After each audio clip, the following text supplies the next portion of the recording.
setiap manusia, aku yakin, pernah mengalami kesedihan dan penderitaan. Tinggal bagaimana kita dapat mengatasinya, yaitu hanya kepada Tuhan. Sebab aku ini Tuhan Allahmu memegang tangan kananmu dan berkata kepadamu, janganlah takut. Aku salut kepada Daud. Dia tidak menjelek-jelekan Saul, bahkan membela Saul dan Yonatan dengan kata-kata hormat loh. Yang penting adalah bagaimana kita berjalan bersama Tuhan, yang kadangkala kita tidak mengerti jalan Tuhan itu bagaimana bagi kehidupan kita. Dan pada waktu kita sedih, pada waktu kita jatuh, jangan lupakan Tuhan.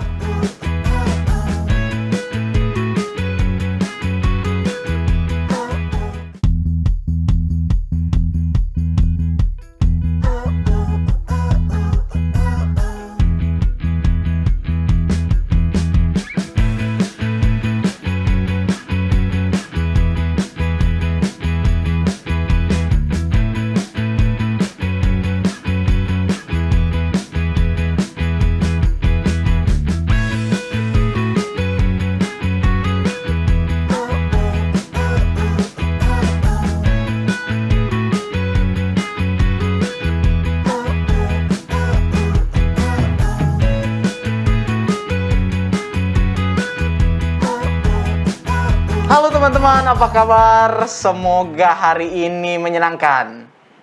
Nah, kita udah tiba pada pelajaran baru kita di kuartal keempat dengan topik pembahasan selama triwulan ini adalah kenyataan Alkitab. Nah, aku yakin selama triwulan ini kita akan mendapatkan banyak informasi yang menarik tentang maksud Allah dalam kehidupan kita. Betul, dan tentunya ini sangat cocok untuk kita orang-orang muda agar lebih banyak belajar tentang kasih Allah dalam kehidupan kita. Dan hari ini kita sudah masuk ke dalam pelajaran kita yang ke-8 dengan topik pembahasan kesedihan berakhir.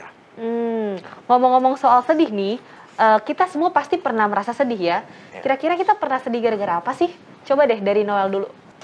Kalau dari aku pasti sedih itu biasanya dari nilai sih. Biasanya kalau nilai kita jelek, kita pasti sedih itu. Mungkin Bang Devin sedih? Kalau karena aku kan suka olahraga ya, aku suka bola. Aku kebetulan suka banget Jerman. Waktu Jerman kalah kemarin di Euro, ya sedih lah. Karena tim jagoan aku kalah gitu. Aku juga kebetulan sama nih kayak Noel, kalau nilai jelek sedih. Iya. Oh iya. Nah, mungkin dari teman-teman kita tadi udah bilang kita semua pernah merasa sedih. Bahkan tadi dari hal nilai ya, dari hal kecil kayak aku misalnya cuman bola sampai hal yang besar karena nilai. Nah, aku mau tanya lagi nih. Gimana sih sampai kita mengalami kesedihan itu, gimana sih sampai rasa sedih itu hilang? Apa sih yang biasanya teman-teman lakukan? Kalau dari aku sendiri sih biasanya suka ngambil waktu sendiri untuk kadang ngomong sama diri sendiri. Kok kamu kayak gitu, harusnya kamu melakukan yang ini, yang kayak gini, supaya lama-lama sedih kita akan hilang dan kita akan mencoba untuk jadi lebih baik gitu. Kalau aku sendiri sih kita biasanya keluar rumah kayak refreshing, cari udara dulu, nanti lama-lama hilang sedihnya. Ternyata kita punya cara masing-masing nih untuk mentolerir sedih itu. Nah, menarik nih. Dan karena tadi udah berdasarkan kesaksian juga dan dari ininya Rahel, aku punya satu ayat yang pengen aku bagikan juga kepada kita dan juga teman-teman yang ada di rumah, terdapat di Yesaya 41 ayat yang ke-13. Sebab aku ini Tuhan Allahmu memegang tangan kananmu dan berkata kepadamu, janganlah takut, akulah yang menolong engkau. Jadi ingat ya teman-teman, mau seberat apapun masalah kita, mau sedih apapun kita harus ingat bahwa Tuhan akan selalu memegang tangan kita. Nah, ada satu ayat lagi nih, terdapat di dalam Mazmur 5 ayat 9, yaitu, Tuhan, tuntunlah aku dalam keadilan-Mu, karena seteruku, ratakanlah jalan-Mu di depanku. Nah, kalau nggak salah, ayat yang kamu baca itu adalah permohonan dari Daud ya? Benar, dan pelajaran hari ini juga masih berkelanjutan dari kisah Daud. Tapi kira-kira kesedihan apa ya yang dirasakan oleh Daud? Nah, karena kamu tanya itu, jadi aku juga bikin penasaran gimana cara Daud bisa mengatasi kesedihannya. Iya, kita akan membahasnya ya. Tapi jangan lupa dong kita perkenalkan diri. Dari dari sini. Oke. Halo teman-teman, nama aku Devin Situmorang dari Jemaat Salemba. Aku Brigita Rahel Tampu Bolon dari Jemaat Salemba. Aku Noel Malau dari Jemaat Salemba, dan stay terus di pelajaran kita di Cornerstone Connections.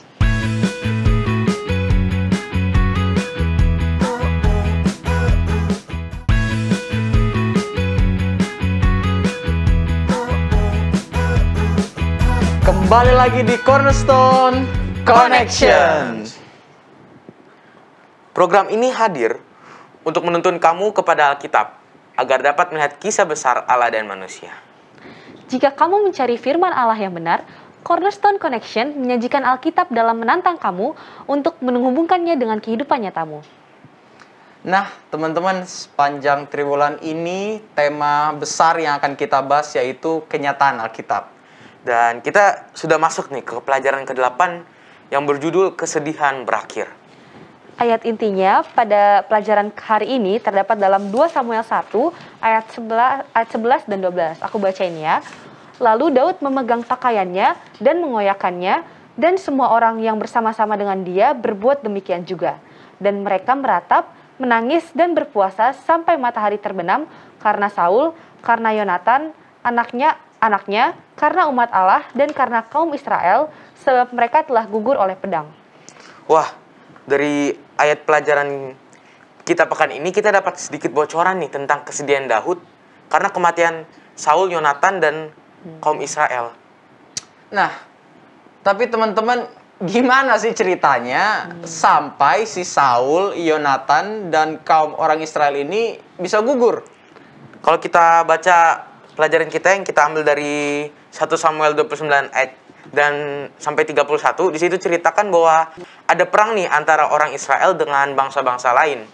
Nah, di pasal 31 diceritakan tentang kematian Raja Saul yang begitu tragis dan juga kematian dari ketiga anaknya serta pembawa pedang Raja Saul. Nah, ada sebuah kutipan nih dari Alfa dan Omega jilid 2 halaman 351. Daud merasa seolah-olah telah terpisah dari segala sesuatu pertolongan manusia. Segala sesuatu yang ia anggap berharga di atas dunia ini telah disapu bersih daripadanya. Saul telah mengusir ia dari dalam negerinya. Orang Filistin telah mengusir dia dari perkemahan. Bangsa Amalek pun telah menghancurkan kotanya, istri-istri dan anak-anaknya juga telah dijadikan tawanan. Dan sahabat-sahabatnya sendiri telah menentang dia dan mengancam akan membunuhnya. Dalam suasana yang amat sulit ini, Daud gantinya membiarkan pikirannya memikirkan keadaan sekeliling yang amat menekan itu. Telah meminta dengan sungguh-sungguh pertolongan dari Tuhan Allahnya. Berdasarkan dari yang dibacakan oleh Rahel, tadi kita tahu bahwa saat itu bangsa Israel ini sedang berperang melawan bangsa Filistin dan juga orang Amalek. Dan banyak sekali yang menjadi korban dan itu tentunya membuat Daud stres. Tapi gantinya itu Daud justru fokus hanya kepada Allah saja. Aku mau baca nih tulisan dari Henry Watson, seorang penyair pendidik Amerika Serikat di abad ke-19. Dia mengatakan, jika kita dapat membaca rahasia sejarah dari musuh kita pasti menemukan setiap hidup manusia kesedihan dan penderitaan yang cukup untuk melucuti permusuhan. Nah, setiap manusia, aku yakin, pernah mengalami kesedihan dan penderitaan. Tinggal bagaimana kita dapat mengatasinya, yaitu hanya kepada Tuhan. Betul sekali, Rahel. Tapi aku jadi penasaran. Apa sih arti dari kesedihan dan ratapan seperti yang ada di Alkitab? Nah, kita semua pasti punya buku nih. Kalau udah punya, kita akan baca nih dalam Apakah Kamu Tahu, dalam buku kita. Di sini katakan, apakah kamu tahu arti dari kata ratapan? Ratapan adalah sebuah lagu atau sajak yang menunjukkan kesedihan, penyesalan, atau perkabungan. Beberapa dari sajak-sajak tertua dan paling abadi dalam sejarah manusia dalam bentuk ratapan. Ratapan juga dinyatakan dalam Iliad dan Odyssey, dalam kitab Veda Hindu. Dan dalam teks keagamaan timur dekat kuno, termasuk di kota Mesopotamia, ratapan seperti ratapan untuk Ur dan Tanakh Yahudi atau kitab Perjanjian Lama. Ya, dan akhirnya kita tahu ya kalau ratapan atau kesedihan itu adalah sebuah emosi.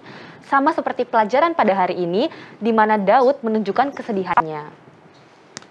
Nah, bahkan di pelajaran kita sangat jelas dikatakan bahwa Daud dia menyanyikan ratapan, dan bukan dia sendiri aja nyanyi atau mungkin ke keluarganya, tapi dia apa?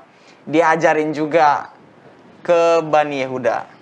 Kalau teman-teman baca isi nyanyiannya, ada satu bagian yang membuat aku salut kepada Daud.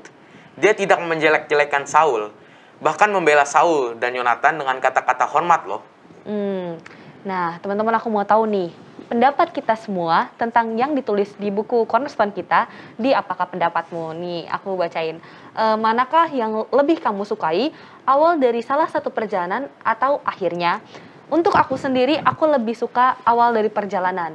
Karena itu buat aku excited nih, teman-teman. Kayak aku bakal jalan-jalan, aku bakal liburan, senang gitu.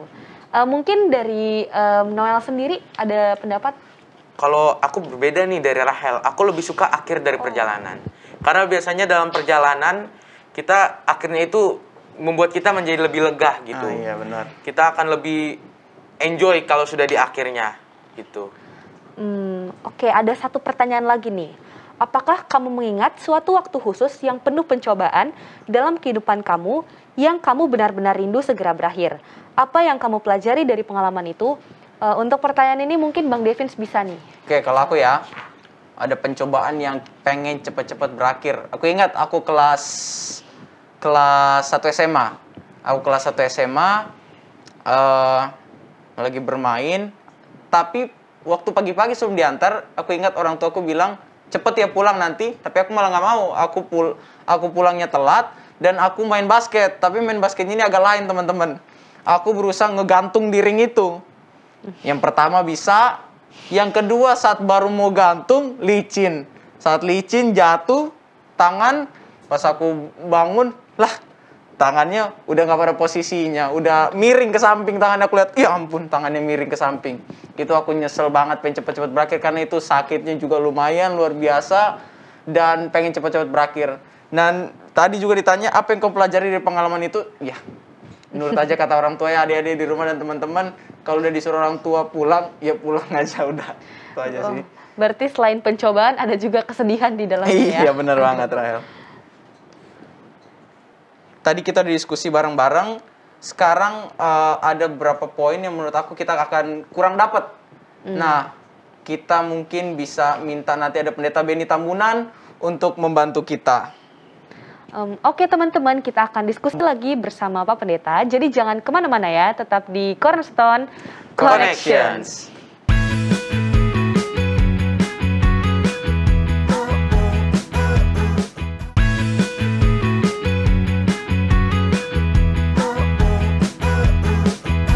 Kembali lagi di Cornerstone Connections bersama kita, dan juga sudah ada pendeta Beni Tambunan. Shalom pendeta. Shalom semuanya, sehat-sehat ya, baik-baik semua ya. Aman Amin. pendeta, aman puji Tuhan. Nah, kita langsung aja nih ke pertanyaan yang kita penasaran banget nih. Aku udah gak sabar juga nih kita diskusi pelajaran kita. Iya benar. Mungkin untuk pertanyaan pertama bisa nih pendeta. Ketika bangsa Israel berperang melawan bangsa Filistin dan juga Amalek, sebenarnya apa ya kedudukan Daud di kerajaan Israel sehingga Daud mengetahui dengan jelas peperangan tersebut? Iya, raja kan masih dalam kedudukan di Saul. Maka Saul, kita tahu bahwa Saul itu benci, ya kita sudah pelajari yang lalu, ya dia cemburu, kemudian dia menjadi benci, kemudian dia mulai mengejar, ya akhirnya Daud kan menyingkir. Bahkan Daud kalau memang perlu, yang tadinya musuh itu kayaknya dia datang sebagai teman untuk nitipin surat keluarganya, nitipin yang lainnya, untuk dia dengan pasukannya bisa mengatur langkah, mengatur strategi untuk mundur. Dia nggak mau maju dengan perang saudara yang besar. Jadi dia berada di dalam pengungsian, di dalam pelarian pada saat Saul dengan yang lainnya itu diserbu ataupun didatangi oleh bangsa-bangsa lain. Nah, pertanyaan yang kedua nih, mengapa Daud sangat bersedih dengan kehilangan Saul? Padahal kan kita tahu bahwa Saul ini mencoba untuk membunuh Daud. Iya, kenapa sangat sedih? Biar bagaimana kalau seorang yang walaupun kita benci kemudian meninggal, biasanya kita Iya. kita tetap rasa bahwa dia pernah baik sama saya, dia pernah begini sama saya. Itu kan hal yang selalu diingat oleh orang ya. Segimana-gimananya begitu lawan kita atau kita tadinya nggak senang kemudian meninggal, pasti kita juga ikut sedih ya. Ikut sedih, nggak usah misalnya orang tuanya aja gitu ya, walaupun kita nggak senang dengan orang, tapi orang tuanya kita pasti bilang terbuka cita ya, ikut sedih ya.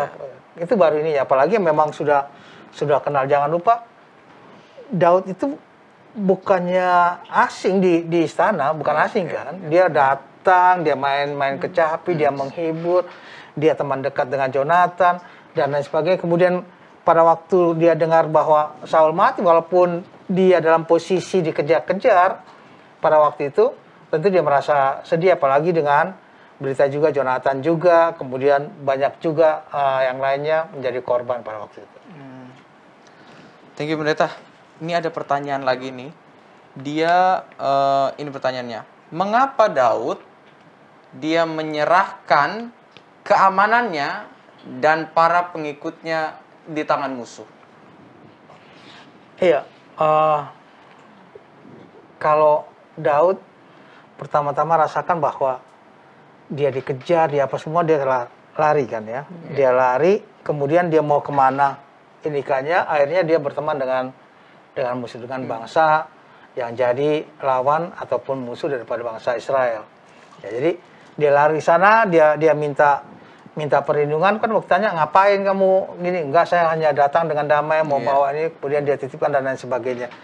Yang menjadi inti daripada Daud adalah bagaimana menyelamatkan semua keluarga besarnya ya, untuk boleh selamat dalam perlindungan, walaupun itu di tangan musuh yang dia sudah yakinkan bahwa memang datang, dia bukan untuk perang untuk itu. Ya, jadi pada waktu mereka itu dititipkan hal demikian, kemudian dia rasa bahwa semuanya sudah berjalan dengan baik, diatur strategi lainnya bagaimana untuk mundur dulu, ya, untuk lari dalam pengejaran yang dilakukan oleh Saul. Jadi dia itu bukan menyerahkan, wah ini musuh udah tahu musuh udah, tidak demikian juga langsung ya. Jangan lupa dulu kan, kalau perang dulu kan tergantung pemimpin ya. Betul. Maksudnya pemimpinnya mati, udah semuanya semuanya langsung nyerah gitu ya. Jadi kalau pemimpinnya masih hidup ya masih terus ini ya. Jadi tergantung pada ini. Kalau kita kan sekarang pemimpinnya kabur walaupun nyerah ya masih ada perlawanan dari yang lainnya. Jadi masih ada.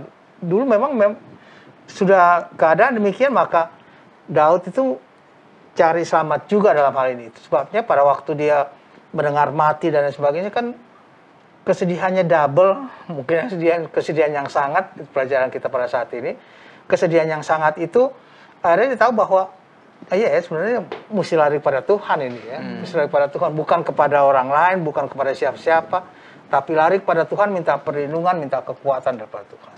Itu dia. Lalu bagaimana nih Pak Pendeta, cara kita untuk menjadi seperti Daud? Daud kan dimusuhi ya istilahnya. Dia punya musuh nih. Semoga kita semua di sini nggak punya musuh ya. Tapi bagaimana cara kita, apalagi sebagai anak muda, tetap mengasihi musuh kita, Pak Pendeta? Itu dia, benar.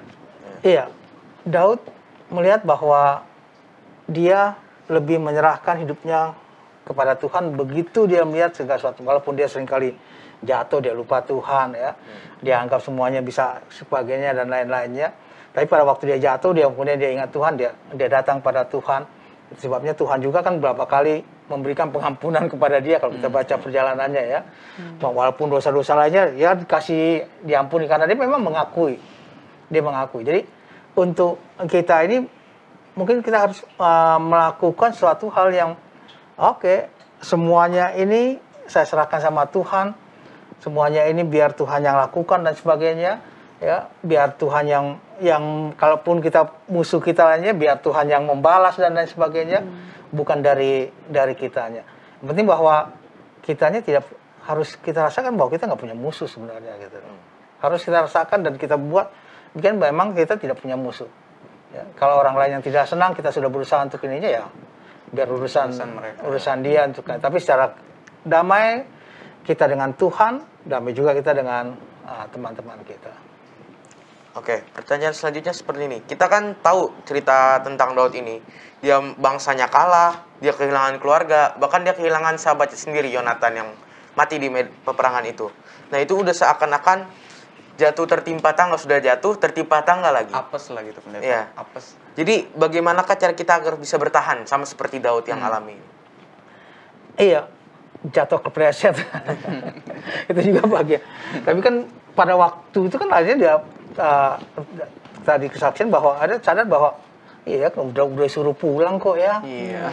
Suruh pulang ngapain masih terusin gitu ya. Kadang-kala kita rasa bahwa nih kita udah punya feeling sebenarnya. Tuhan udah bilang sama kita harus begitu, tapi kita rasa saya mau kesini aja, saya mau ngelawan aja. Akhirnya kita lakukan, begitu kita mentok, iya ya coba tadi begini ya gitu loh ya. Atau kadang-kala kita lakukan aja, kita jalan, kenapa dia gini begitu, oh ini jalan Tuhan rupanya, yang kita tidak tahu kita anikan. Jadi yang penting adalah bagaimana kita berjalan bersama Tuhan, yang kadang-kala kita tidak mengerti jalan Tuhan itu bagaimana bagi kehidupan kita. Dan pada waktu kita sedih, pada waktu kita jatuh, jangan lupakan Tuhan. Tetap berpegang kepada firman Tuhan. Tetap berpegang pada firman. Walaupun sesedih apapun kita, sebagaimanapun kehidupan kita, ya, kita masih rasakan bahwa Tuhan masih mimpin, Tuhan masih kasih kesempatan bagi kita ya untuk melakukan segala hal yang mungkin beban kita berat, benar nggak kuat sebenarnya kita ini. Tapi kan Tuhan katakan serahkan semua bebanmu kepada Tuhan. Ya. Jadi Dia akan memberikan satu kelegaan. Daud kan merasakan pada waktu akhir daripada boleh bilang akhir ya. Daripada segala perjuangannya itu dia lari dan sebagainya, akhirnya mati walaupun segininya tadi sudah katakan, sekarang gue udah bebas nih, udah bisa ke istana lagi, kan seperti itu ya. Karena memang sebenarnya gue yang jadi raja gitu kan. Tapi kan dia tidak lakukan itu karena justru dia rasa bahwa dia ikut bersedih dengan kematian, dengan hal-hal itu. Kita juga harus merasakan seperti itu, bahwa apapun pada saat kita dalam keadaan terperosok, pada saat kita dalam kesusahan yang sangat, kalian pernah nggak kalian merasa susah, benar-benar susah? Waktu sekolah entah apa? Pernah sih pasti kita gelisah begitu, jadi hatinya nggak tenang. Gitu. Iya. Gitu kan. Mereka pernah ulangan, pernah mau ulangan dulu ya. Pas mau ulangan di luar sih kayaknya, wah ini gampang, udah nanya-nanya semua orang, coba ini bisa lah gitu kan. Begitu ulangan blank, nggak bisa ngapa-ngapain. Semua udah pada keluar, tinggal sendirian. Nulis nggak bisa ya. Tapi Tuhan tolong pada waktu itu ya. Jadi kita kan seringkali menghadapi hal-hal yang sulit. Pelarian kita cuma ke Tuhan. Pelarian kita cuma ke Tuhan. Jadi akan berakhir kesedihan, akan berakhir segala sesuatu bagi kita yang keadaan susah sekalipun kalau kita menyerahkannya kepada Tuhan. Tuhan akan bantu walaupun kita nggak tahu cara Tuhan membantu kita itu seperti apa. Cara Tuhan mendidik kita seperti apa. Yang penting kita itu akan berakhir kalau kita menyerahkannya kepada Tuhan. Oke pendeta, mungkin ini pertanyaan terakhir. Ya, ini related banget nih ya buat orang-orang muda dan juga teman-teman yang ada di rumah. Apa yang harus kita lakukan, saya juga termasuk, agar bisa terbebas tadi dari rasa sedih, galau yang terus-menerus nih, pendeta. Nah, itu dia. Iya. Kesedihan, kegalauan kita itu kan biasanya hanya karena kita rasa bahwa apa yang kita inginkan itu kita tidak tercapai. Ya. Apa yang kita mau itu tidak bisa kita dapatkan. Akhirnya kita rasa sedih, kita rasa galau, kita udah gusar dan lain sebagainya. Ya, padahal sebenarnya kadang-kala kan ini gampang kok, ini cuma segini gitu ya. Kita rasa nih bisa kita capai, tapi pada saat kita mau capai itu nggak dapat gitu ya, nggak dapat. Jadi seringkali kita rasa bahwa akhirnya ini maksud Tuhan apa ya?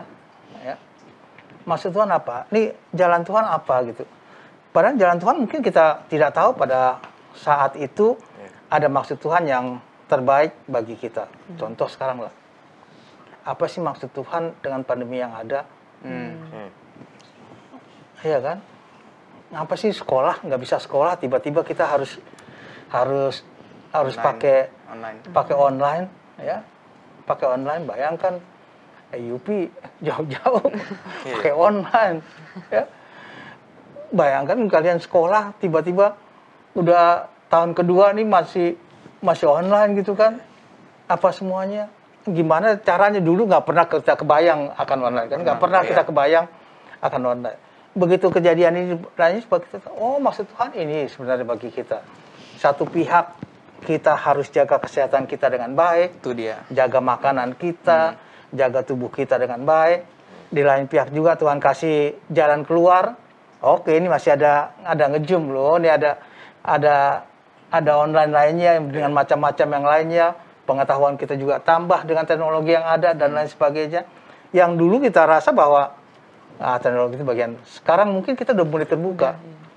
Ya, lebih terbuka lagi, oh ini harus begini, apa yang harus kita lakukan dengan teknologi yang ada, yang dengan fitur-fiturnya yang banyak begitu. Ya. Kita akan dapatkan itu kalau memang kita mau untuk ini kan. Jadi dalam kegalauan, dalam kesedihan, dalam kita keputusasaan, ya, percayalah bahwa ada jalan Tuhan bagi kita selama kita menyerahkannya kepada Tuhan. Jadi serahkan semuanya sama Tuhan, baru nanti kita mengerti, oh maksud Tuhan ini, oh tujuan Tuhan ini bagi saya. Baru kita ngerti, oh ini jalan Tuhan ini. Yang dulu kita rasakan itu tidak mungkin, tapi Tuhan mengatur segala sesuatu. Amin. Ya, Pendeta, thank you. Aku juga mau kasih tanggapan sedikit tentang jawaban itu, Pendeta. Benar ya, Pendeta. Mungkin teman-teman di rumah sering dengar, duh kalau ada masalah, lagi galau, orang tuh suka bilang, datang aja ke Tuhan, berdoa ke Tuhan. Itu mungkin kita dengar dari kecil. Aduh, masa ke Tuhan, balik ke Tuhan, apa sih maksudnya? Kayak aku berdoa, nggak ada lah jawabannya. Ya kan gitu kadang-kadang kita, atau mungkin yang pernah merasakan. Tapi kalau teman-teman benar berserah, teman-teman coba sediain waktu doa pribadi 1 hari dalam masalah apa yang kita hadapi. Teman-teman akan rasa, istilahnya kalau obat khasiatnya. Kalau teman-teman udah pernah rasakan itu, teman-teman berdoa pribadi benar-benar kadang-kadang sampai nangis, baru Tuhan nggak kuat nih saya Tuhan, kayak tadi ini udah apes banget saya Tuhan nih, seperti Daud bilang ketimpa tangga udah apes banget nih saya Tuhan, bantu dong. Kayak pendeta tadi bilang, nanti Tuhan akan tunjukkan jalan, walaupun kadang-kadang jalannya itu yang kita pikirkan seperti ini, tiba-tiba Tuhan bikin ada jalan yang lain dan kita akan kaget, wah ini ternyata benar nih kuasa Tuhan bagi saya. Itu sih kurang lebih, Pendeta. Oke. Nah, itulah tadi pembahasan kita. Ada beberapa pertanyaan tadi yang udah dijawab oleh Pendeta Benny. Dan juga selama pekan ini, sahabat-sahabat kita juga tadi ada Noel, Rahel. Pelajaran kita sudah berakhir. Terima kasih sudah membantu. Dan semangat terus kita mempelajari Alkitab. Buatlah sebuah ketetapan untuk membaca Alkitab kita dari halaman dan lihat sendiri apa yang akan terjadi di sana. Nah, untuk 1-2 kata kalimat, Pendeta, untuk menutup kesimpulan, Pendeta, untuk pelajaran kita. Bagi orang-orang muda dimanapun pada saat ini berada, pelajaran sekolah sahabat kita, kesedihan berakhir, memberikan kepada kita contoh daripada Daud. Dalam segala apapun, dia baru mengerti bahwa Tuhanlah yang menjadi patokan, Tuhanlah yang menjadi kekuatannya, Tuhanlah yang menjadi penuntun dalam segala hidupnya. Jadi jangan pernah tinggalkan Tuhan, yakinkan kita bahwa kita tetap bersama-sama dengan Tuhan. Oke, kita berdoa. Bapa dalam surga, kami terima kasih karena pelajaran yang Tuhan berikan. Kami terima kasih atas contoh yang Tuhan berikan bagi kami melalui kehidupan Daud. Tuhan kiranya boleh menuntun semua orang-orang muda dimanapun mereka berada. Yang sakit Tuhan berikan kesembuhan, yang dalam kelemahan dan kesusahan serta berseru pada Tuhan pada saat ini. Tuhan kiranya menjawab seruan mereka, agar mereka pun bisa melihat dan merasakan kasih Tuhan dalam kehidupan mereka. Ampuni segala dosa dan kesalahan kami. Kami berdoa dalam nama anak Yesus Kristus, Tuhan dan Juru Selamat kami. Amin. Oke, terima kasih semuanya. Buat teman-teman yang ada di rumah, jangan lupa ini sekolah sahabatnya dibaca, karena akan ada pelajaran-pelajaran menarik. Terima kasih juga buat Hope Channel yang selalu setia memberikan dan kasih kita pelajaran yang baik melalui Cornerstone Connections.